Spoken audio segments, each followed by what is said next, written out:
Good afternoon, ladies and gentlemen. My name is Nicole Barrett, and I am the acting president of the Canadian Club and your co-host for today's event. I am very pleased to be joined in my hosting role by Kristen Wong, acting president and CEO of the Learning Partnership, for a special luncheon in honor of Take Our Kids to Work Day. Every year, businesses across Canada participate in Take Our Kids to Work Day, which provides an opportunity for thousands of grade 9 students to experience the world of work firsthand. Kristen is going to say a bit more about Take Our Kids to Work Day in a few minutes. I want to remind our students and everyone in our live audience that our panelists want to hear from you. So please write your questions on the cards provided on your tables, and we will pose them to our panelists a little later. Now, we had a raffle ticket that no one claimed earlier. So ticket number 3072613. If that is your ticket, please claim your prize. Okay. Now, I want to acknowledge all the audience, or adults in the audience today. Adults, please stand so we can welcome you.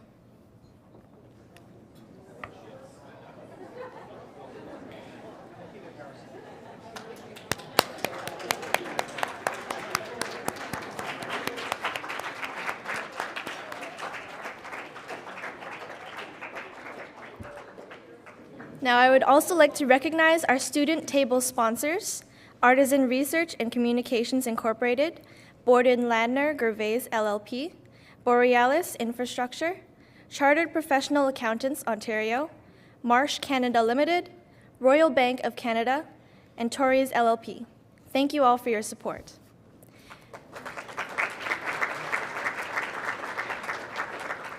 And now I will ask Kristen Wong to come to the podium and say a few words about our Take the Kids to Work program.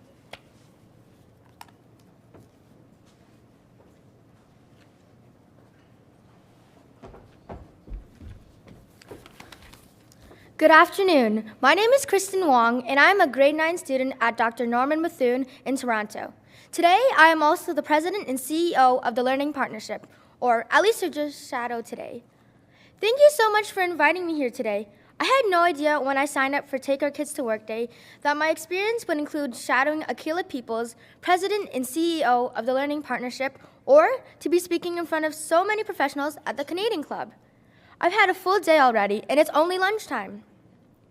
I am so excited to be shadowing Ms. Peoples today, and I know I'll learn a lot about business, leadership, and how not-for-profits work.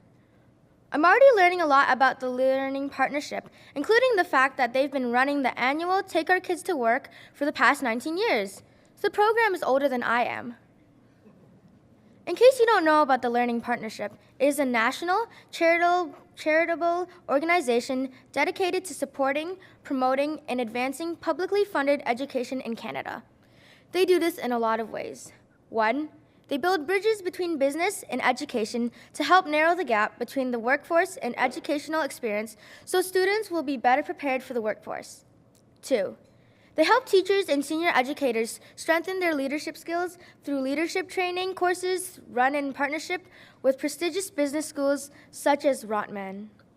3, they have a policy and knowledge mobilization department that researches issues and trends in education and the economy. But you probably know the Learning Partnership through one of its 5 student programs, like Take Our Kids to Work. On the first Wednesday in November, grade 9 students like me spend the day at the workplace of a parent, relative, family friend, or volunteer experiencing firsthand what it's like to work there. The program helps young people begin planning future career paths by helping us better understand the workplace, which is really helpful because we have so many options to explore. Let's face it, nowadays, many jobs didn't exist when our parents were in school. As I said earlier, this is the 19th year of Take Our Kids to Work.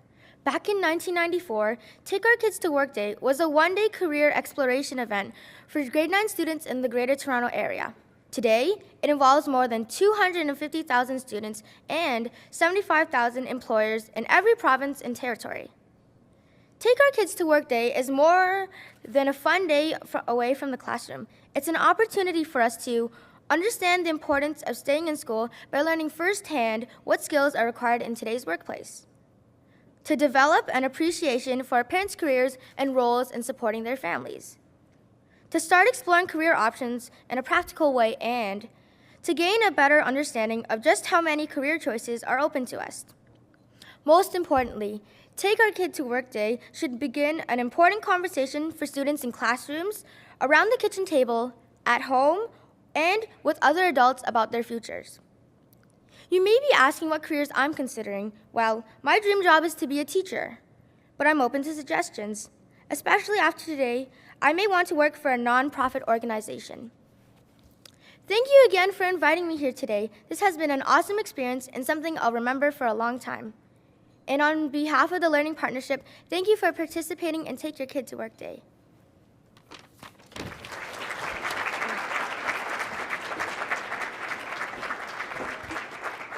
Thank you so much, Kirsten.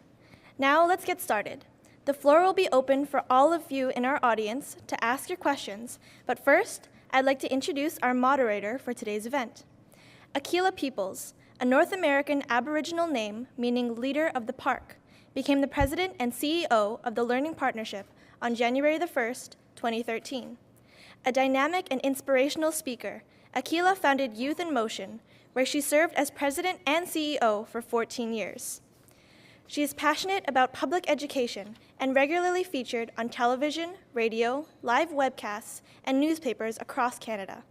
Ladies and gentlemen, please join me in welcoming Aquila Peoples and this year's panelists to the stage.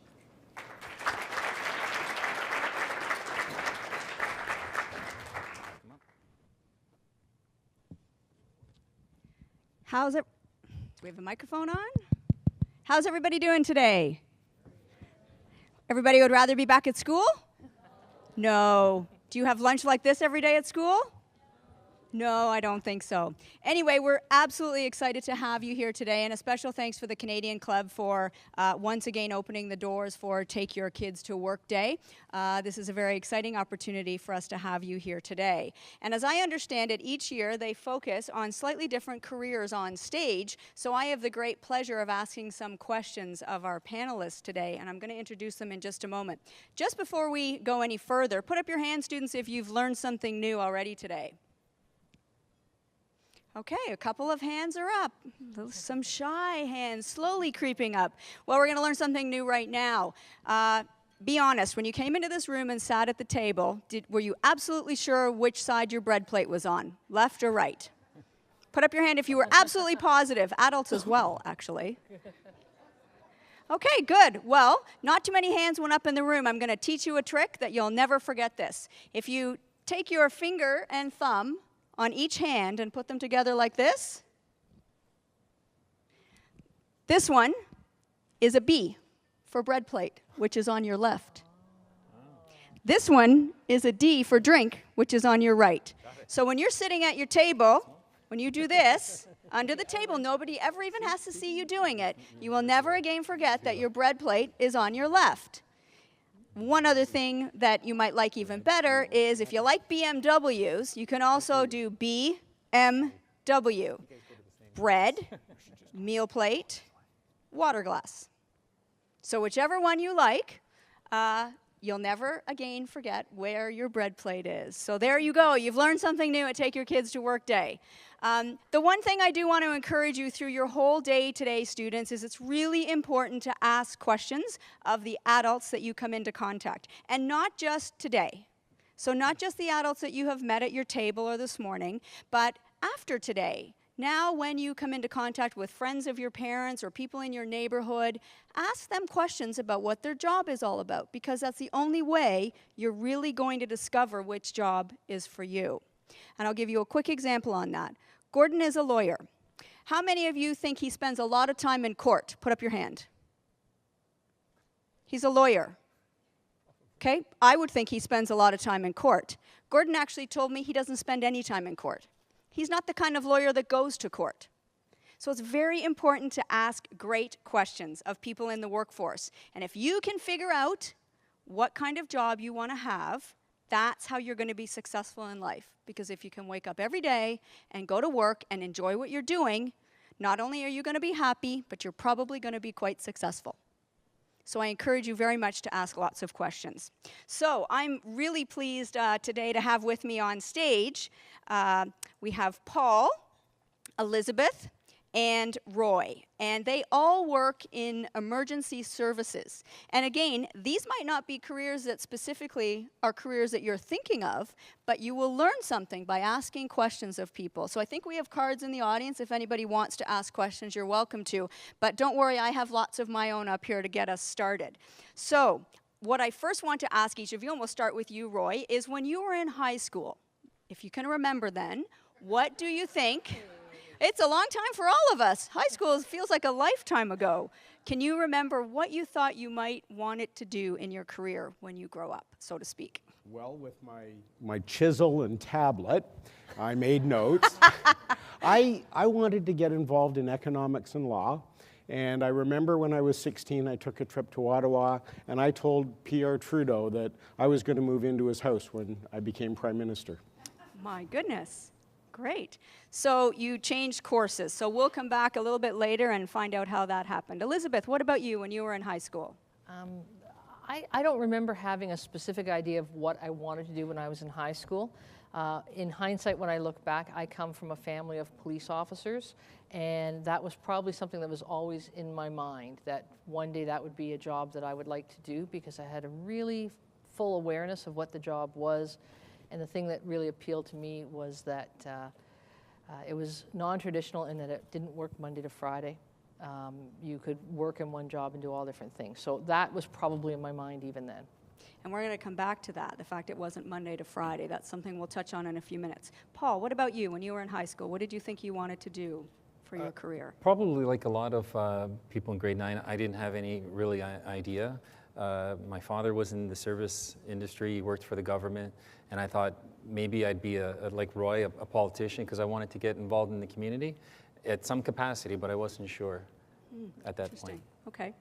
And Roy, your title right now is Commander of Operations for Toronto Emergency Medical Services. So Toronto Emergency Medical Services is what most of us know as paramedics. Is that correct? That's right. Correct? Yes. So tell us, if we were to come and follow you around for a day, what is it that you do right now in your current job? Well, Keila, I'll talk more about the paramedics job because my role is a little more boring. I spend a lot of time in meetings and behind a desk.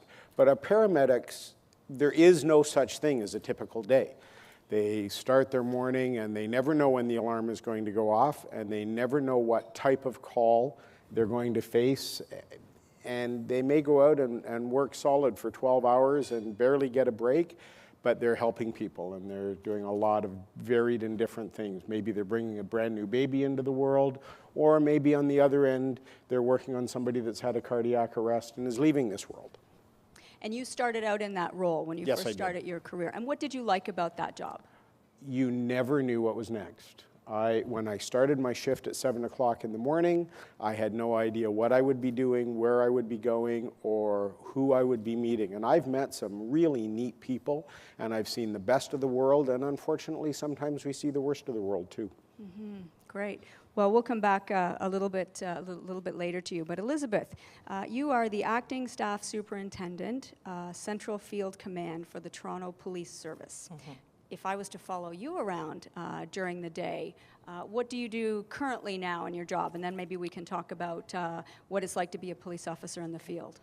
I'm afraid most of the people in the room would be very bored following me around day to day, because like many of the other, I'm a manager of managers.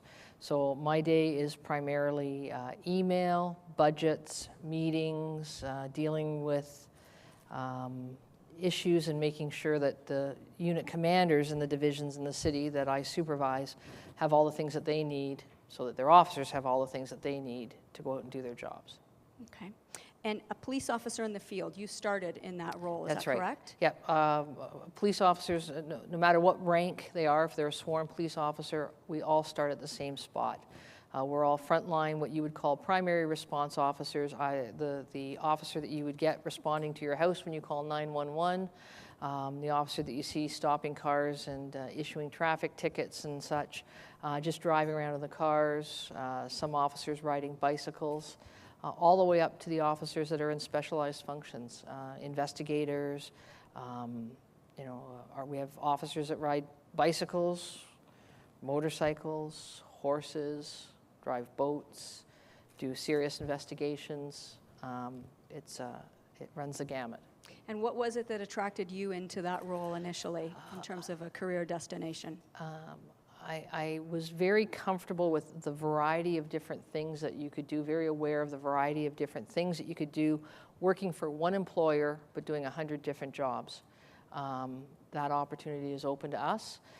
In policing, it's always something different every day, just as Roy said. It's not until you get to the level that I'm at now where you have a relative predictability to your day, and even at that, we have unpredictable days. But for our police officers and the different ranks on the road and in the divisions, it's something different every day. Okay, great, thanks. And Paul, you are public educator and fire marshal for Toronto Fire Services, and I understand there are 3 different general categories in terms of working for Toronto Fire Services. Is that correct? And can you tell us a little bit about those 3 areas? Sure. Typical when we think of firefighters, we think of the poster over here. There's a young lady in the firefighter gear. I think most of us, when we think firefighter, we think the red shiny truck. We think the firefighters, they come to the house, they come to a car fire, and they put out the fires. But in reality, there's 3 different positions. There's the operations or suppression. They're the ones we just described, wearing a similar suit to on the picture. But there's also a 911 operator. We work closely with EMS and our partners with Toronto Police. They answer the phone. So when you call 911, it's a police operator that answers the phone. He or she may say, you know, what's the nature of your emergency? If it's a heart attack, you'd probably get somebody from EMS directly. If it's something related specifically with police, that operator would take care of you. Or if you said there's a car accident or a car fire or a house fire or something of that nature, then you'd get sent to us. So that's a career, and that's considered a firefighter. We don't think of a call taker as a firefighter, but that's a firefighter. And then thirdly is another job that I did, and that's the fire marshal. I'm an assistant to the fire marshal of Ontario. So what that is I, similar to a police officer that enforces a criminal code, I enforce the fire code. Things like a hotel like this, making sure that the exit signs are lit, make sure that the doors are not blocked, make sure that there's access for emergency services, those kind of things. Okay, great. And Elizabeth, you touched on a career that's not a 9-to-5 type experience, and every job is very different. Not all jobs are 9 to 5. In fact, put up your hand, students, if your parents work in a job that's more 9 to 5, where they leave in the morning Monday to Friday and they come home sometime around dinner time. Put up your hand if your parents are in that kind of a job. Okay, that's quite common, but there's lots of careers where you can work shift work, or you can work longer than what we might consider a full day. So maybe we can start with you, Roy. In the paramedics field, what kind of schedule would an entry-level paramedic participate in over the course of a month? All of our paramedics work a 12-hour shift, and there's a variety of different schedules. So we've got some people that, through seniority, manage to get onto a straight day schedule, and we have people that work half days and half nights, and a bunch of different varieties in between. And it's all about, we staff to meet our call demand, and we know that we start getting busier at 9 o'clock in the morning, and so we start expanding our staff that way. They do 20 12-hour shifts in 6 weeks. Okay, so very different than a 9 to 5 type role. Elizabeth? The majority of our uniform officers, the ones that you'd see on the street, work a modified compressed work week. Their shifts are generally 10 hours, so they would work 10 days of day shift in a row, and then they have 6 days off. They work 10 evening shift from about 2 o'clock in the afternoon till around midnight, and then they have 5 days off, and then they work 8 or 7 night shifts of 8-hour shifts, and they have 3 days off, and they rotate through that. Some of the other officers will work on a stretch of, they work 10-hour shifts for 8 days, and then they have 6 days off. And for a lot of people, especially young people, that's very appealing, because it's almost like you have a week of holidays every week, but to get that, you work long hours. Great, thank you. Paul? Okay, like we mentioned, we have 3 different careers within the Toronto Fire Services. So an operations firefighter, they work a 24-hour shift. So you might think, well, 24 hours, when do they go home, when do they sleep? Well, they work 7 out of 28 days. So 7 24-hour shifts out of 28 days, when you do the math, it's still a 42-hour week. So they work 42 hours a week, but they work concentrated shifts. So like the police officer that has that stretch, we also have that stretch where you'll have a week off in between. The call taker dispatchers, they work a 14-hour night shift and 10-hour day shift. They work a few days on, a few days off, and then they get a bank of about 4 days off in between. So that's a difficult shift because it's hard to program your life or schedule things within your life when you're working shift work. It's not easy. The firefighters with 7 days, there's still quite a bit of room for time off, but the communications shift, I find I worked it, it's difficult. What I'm doing right now is straight days as a public educator or a fire marshal or fire inspector. We work Monday to Friday. We work 8.4 hours, roughly 8.5 hours a day to get our 42 hours in a week. Great. Okay, I have a question from the audience here. Do you ever wish you could change your job? Anybody like to respond to that? Well, I'll start, and I'll say no. I mean, I've had 32 years working in a really, really neat career, and I mean, it's so rewarding, and especially for our paramedics, when you look at some of the things that they get to do and the way they are directly helping people every day. I'm indirectly helping people as Liz is doing with making sure her police officers have what they need. I make sure our paramedics have what they need to get to you and look after people. I've never once wished that I'd chosen a different career. One of the things that really appealed to me about this career was the fact that I could choose to change the job that I was doing within the career. And I would say it's just like anybody who's a student who may very much enjoy their schooling. There may be one course that they just want to get through. I've had some jobs where I just want to get through that job. I just need to get through that 6-month period that I was doing a certain line of work, because I also knew that at a later time I was going to be able to do something else that was maybe more appealing. But I've never once wished I did a different career. Great, thank you. Paul? Similar to the other emergency services, police and paramedics, I can't think of a better job where they pay you to do good deeds.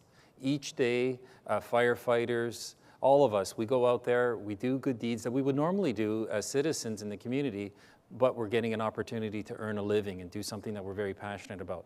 So I've had, like I said before, several different careers within the career of being a firefighter. So I'm the youngest one probably on the panel here, but you know, I've already been 23 years with the fire service and the city.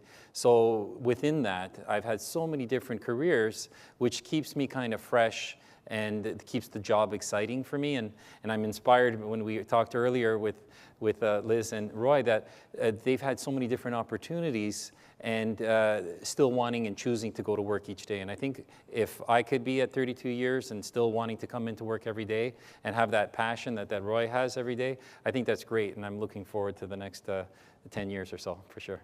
Paul, I have a question from the audience just for you. Would you risk your life to save someone else's life? Absolutely, and I'll tell you that it's not that I don't care for, I have 3 children and a lovely wife, but my job in being a trained professional, and all of us, we're trained to do a certain career. And it's a passion, and it's not something that you could say, well, I want to get a job that's going to pay a certain amount of dollars because I'm appealed to the money. I'm appealed to the security, and don't get me wrong, we make good money, we have great security, it's a government job, nobody's laying you off. However, though, when it comes push to shove and everybody's running out of the hotel here because there's a fire, or when we think of the 9/11s and things, it's the emergency services that are coming into the building to save people, to reduce the damage to buildings. And through training, we hope that we're still able to go home at the end of the day, but it is a passion. We're like the police officers, it's a passion, you know, that's what we have to do. So we've mentioned a couple of things that some of the students in the audience might not be aware of, and that is that some jobs have benefit packages along with them. That means your employer will pay for dental and any medical things that come up, and some jobs don't have that. So these are things that you're probably not thinking about yet in grade 9, but as you start to look into the world of work, benefits are something that can be attractive to a particular career field. Some jobs also have a pension plan. I think all three of you have a pension plan. Teachers have a pension plan. And that means when they retire, they can still get paid a portion of their salary even though they're not going to work every day. So those are things that are also, they might factor into your decision making when you're narrowing down your careers. Probably haven't thought about that yet, but those are certainly things to think about. Another question from the audience. Has your personality changed or evolved through the experience of your career?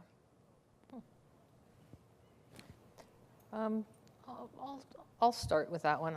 I think and I did this about a year ago, I met up with some people that I went to school with in high school and who I hadn't seen in probably 23, 24 years. None of them were surprised to know that I had gone into policing because they knew my family history. And I think the overwhelming comment from a lot of them was, well, you haven't really changed much at all. And I don't think that I have. I think that in some respects, you do grow no matter what job you do. And that's probably not just the job you do, but the result of aging.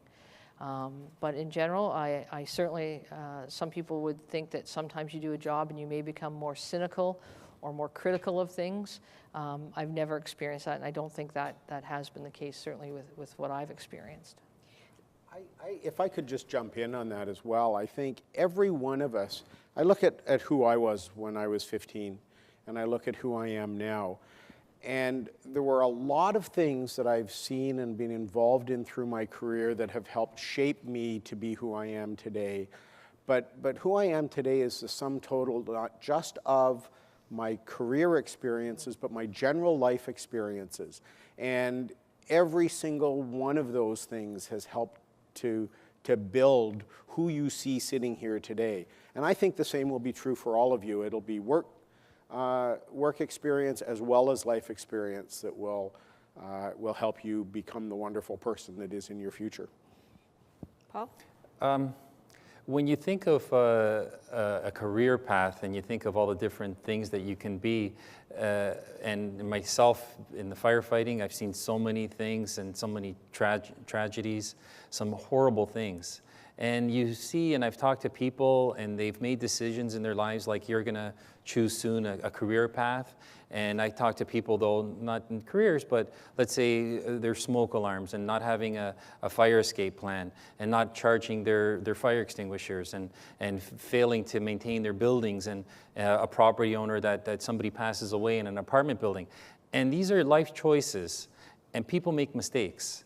And I try, personally, I try to learn from those people's mistakes. I've made lots of mistakes myself, but if I could learn, and I try to take that opportunity to learn from not only the mistakes, but also the good things that people do, that's how it's shaped me today. So I try to gain something. I've gained something today already, besides the bread and the water, the BMW. But that's something I'll learn, and I won't forget that. Right. And so many other things like that. And I think that's a good point, because lifelong learning is something that's very important in the world of work today, because everything changes so quickly that you don't just learn when you're in school. In fact, I think to be successful in the world of work, you need to do what Paul's saying. You need to continue to learn as you move through your career. That's very important. Roy, I have a question from the audience for you. What courses do you have to take in high school and or college, university to become a paramedic? Good question. So first off, in high school, try and focus on the sciences and the maths. That'll be a very good grounding. To become a paramedic in the province of Ontario, you have to take a 2-year community college course, and there's pretty stiff competition to get in. So you want to get your marks up as high as you can. You can also, once you graduate from community college, the University of Toronto now has a science degree in paramedicine that you can continue part-time once you get working, or if you choose to stay in school full-time, you can continue to get a degree in paramedicine. Very interesting question I'm going to ask all of you. If you could go back in time and tell your 14-year-old self something you wish you had known then about the working world, what would it be? If you could go back in time and tell your 14-year-old self something you wished you had known about the working world, what would it be? That is a tough one. A really It's a good tough question.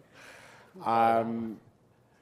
I saw a thing on Facebook not long ago, and yeah, us old folks look at Facebook too, which I think is scaring you guys away from it, right? Work hard and be nice to people. Just that resonates, and I think I knew that then, but I would want to reinforce that now. Anybody else? That's a great comment, and I think on top of that, if I was to look back, I would have said to myself, don't discount anything because that's a learning opportunity because you think you're not going to use it in the future. I was in the midst of a university program at Ryerson when I left to apply to the police force, or police force at the time, and eventually was hired. And I thought to myself, it was a specific university program called Applied Geography. And I thought, I'm going to be a cop. I could never use applied geography. What would I ever use that for? And so I left school.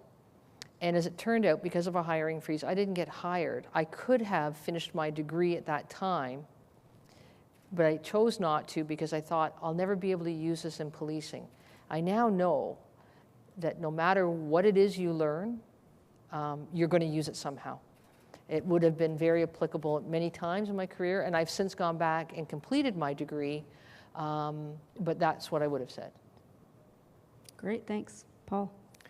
Well, that was a super hard question, but with their help, I'll try to tag along that. But one of the things probably that is to focus on opportunities and to seek out opportunities to grow.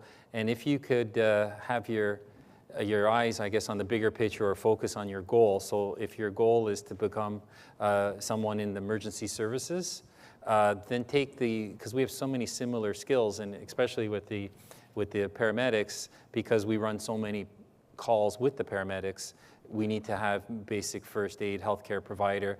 So you can say, well, hey, if I don't become a paramedic, maybe I'll be a firefighter. And if neither of them are hiring, I'm still university educated or college educated. Perhaps Toronto Police would look at my application. Maybe I could be a police officer.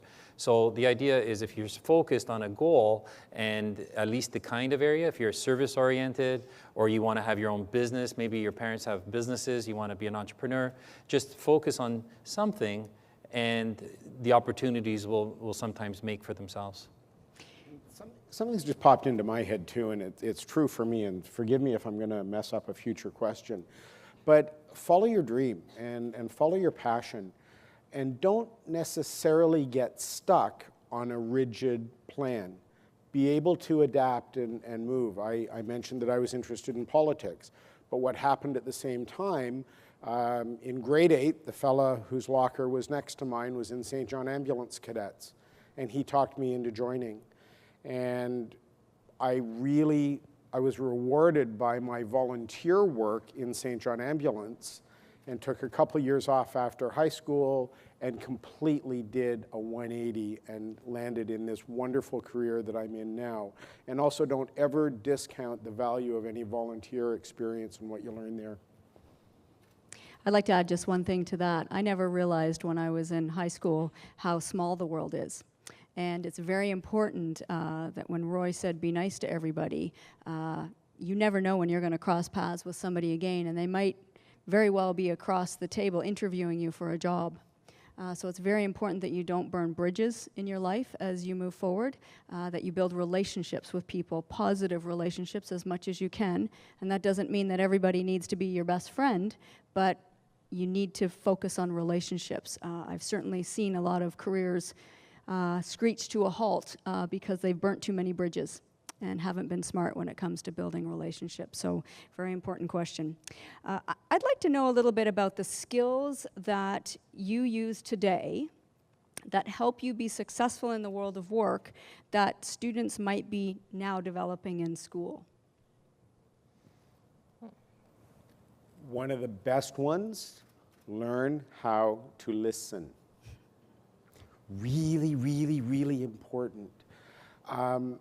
When we look, for paramedics, you go to school and you learn a whole lot of practical skills, just like you would if you were going to be a doctor or One of my medical colleagues, who in this very building a couple of years ago was speaking at a conference, was talking about doctors being in the doctor factory and how they get stamped with certain things.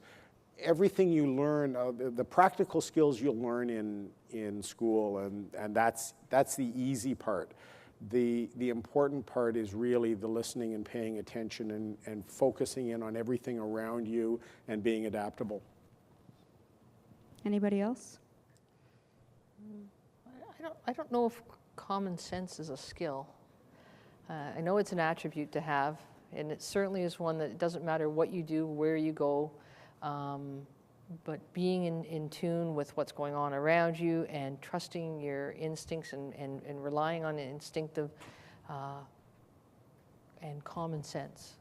Probably the single greatest quality that we're looking for in a police officer is that the ability to have that common sense, to have that in combination with a real strong sense of humanity and respect, is who I want working for me, and a positive attitude. We've often said, I've said in different jobs when I've been selecting police officers to work for me in specialized units, I hire for attitude and train for skill. If you don't demonstrate a positive attitude, it's really tough to come into your job every single day and do it well. Paul? Some very good points, and to reiterate what Roy said, we have 2 eyes, 2 ears, so we should be really listening and observing twice as much as we speak. And I often find, and I try to check myself as well, the more I listen, and if we have a conversation, if you're doing more of the listening and paying attention, that other person and reiterating what they say, I think you'll develop a closer relationship with that person, and you'll gain so much more for it. And at this point, and as you're seeking out advice from adults and friends and family members about career choices, really do listen and have an open mind. I think that's important. And just, oh, sorry. Something that you said, we are sworn in as police officers, and my first day on the job, being sworn in, the supervisor that was there spoke to the group of us and said, I just want to give you one piece of advice that I got on my first day. You've got your eyes, you got your ears, and you got your mouth, and you notice the order I said them in. And every single job that I have stepped into in policing, I've kept that in my mind. You watch, you learn, you listen, and then you engage this. And an old adage from paramedicine, if it feels good, you probably shouldn't be doing it. So it's interesting we talked so much about listening here because Kristen and I started out our day this morning with the Premier because she was meeting students at Queen's Park. So we had the opportunity to go into her office and talk to her a little bit about her job. And I asked her the question, what are some of the most important skills that she uses? She didn't even hesitate, listening.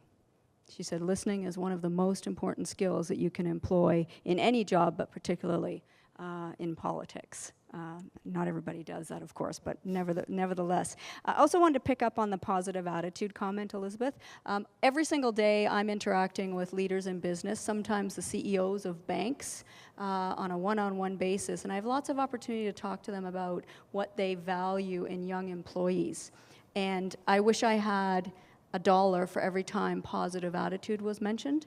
And many people in the workplace say, you can teach a young person anything they need to know to do the job, but it's really, really difficult to change a bad attitude. So if they can come in with a positive attitude, we will hire for a positive attitude, and that's something that becomes part of their culture.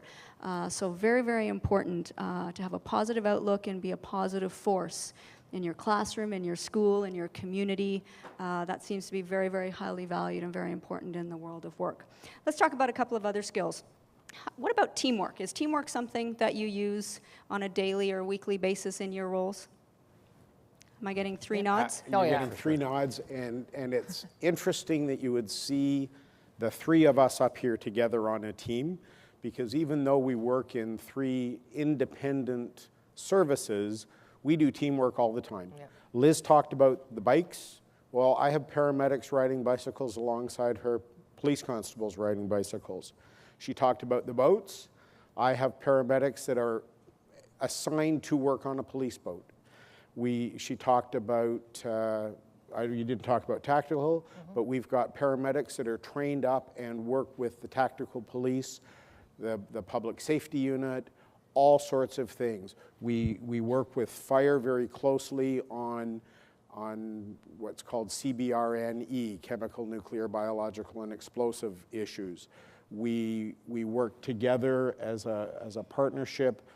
Any car accident where someone is trapped, the paramedics have a great specialty in patient care. The fire department has a great specialty in disentangling and helping with extrication. And all three of us work together side by side all the time, and it's a big team. So I'm just going to move forward a couple of questions just because we're coming to the end of our time together. What about communication skills, the importance of communication skills in today's workplace? And I ask the question because I know a lot of people get concerned about our texting generation, and we all do it, and we shorten words, and we end up using not perfect grammar and spelling. Tell us about communication skills, how important that is in the world of work. Paul, do you want to take a stab at that? Sure, communication is so important, and I discourage a lot of the texting. Sometimes I'm having a texting conversation with a colleague or a friend of mine, and what I thought was funny, they didn't think was funny, or they didn't take it that way, or the information gets changed up, and I think it's so important that we're very careful, and if it's something important, maybe pick up the phone and actually have a real conversation.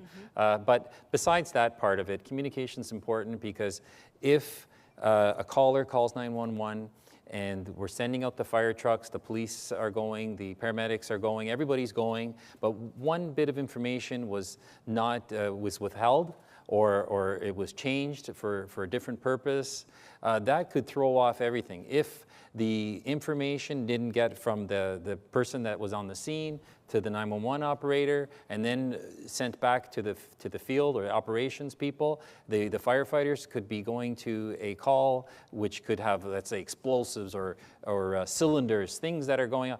We don't know, but if somebody could give us that information, and then that could help save a life. So if that was withheld, somebody could die from that. If the communication link is broken somewhere, that's where there's a problem. So it's important. And in our paramilitary structure, there's an order of command.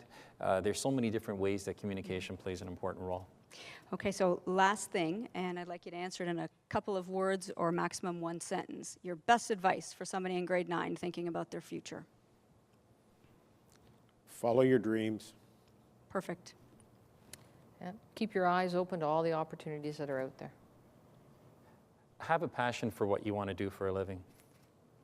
Absolutely. And I'd like to leave you with one of my favorite quotes, and that is, if you can find a job that you love, you'll never have to work a day in your life. If you can find a job that you love, you'll never have to work a day in your life. I have a sense that all three of these individuals enjoy getting up and going to work every day. I can tell you I'm truly blessed because my entire career I have loved my job. It doesn't feel like work to me, and it's very, very important for you to aspire to do something that you love, because that's where you will be most happy and most successful. Ladies and gentlemen, let's give a round of applause to our panelists today. And also to our two young students that were stepping in for Gordon and myself today. They did a great job. And I think at this time I'm to turn back to Nicole. Thank you so very much, and thank you to our panelists.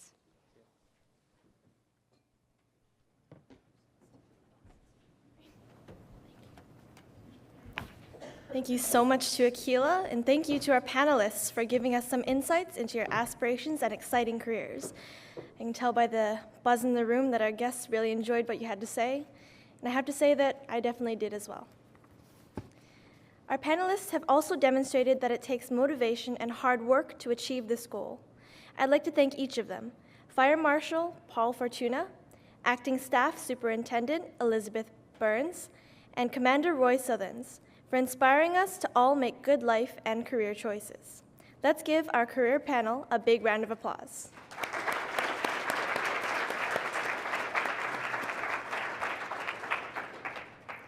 Thanks to all of you in our audience for charging the room with your energy, your enthusiasm, and your excellent questions.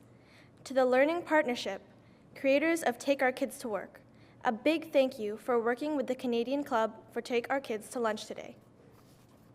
This concludes our program today. Be sure to check our website at canadianclub.org in the days to come to view the webcast of today's program and to learn more about us. Thanks to all of you for joining us. This meeting is now adjourned.